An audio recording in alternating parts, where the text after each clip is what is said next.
name is Gene Allen, and I'm going to show FileSure detecting remote file accesses on a workstation.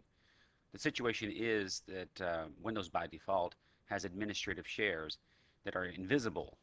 Every workstation has them, servers have them, and what they are built for is for administrators to be able to access files and correct problems on all the computers. There's a hidden risk there if you have files that are on your computer and you don't want to have them accessed even by an administrator. Unfortunately, there's no way of detecting this typically except for FileSure, and I don't know why I can't make that bigger. But whatever the case is, I've created a folder here called New Business, and in this folder I have some documents, an acquisition talk, a pricing model, a possible partnership that I don't want to be public knowledge.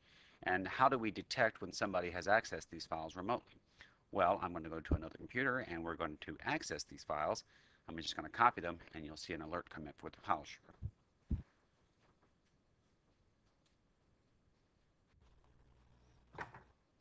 I've copied the files on another computer, which means it'll be a remote access on this one.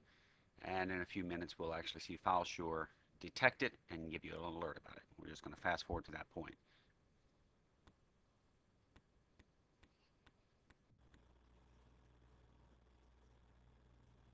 And FileSure has picked up the remote access, as you can see in the little icon.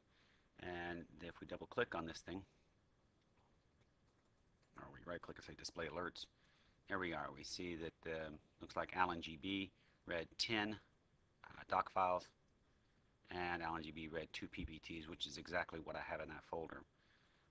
This data is actually stored locally, but you can call your administrator and say, or the boss of the administrators, and say, why did Alan GB access these files on this machine? These are protected.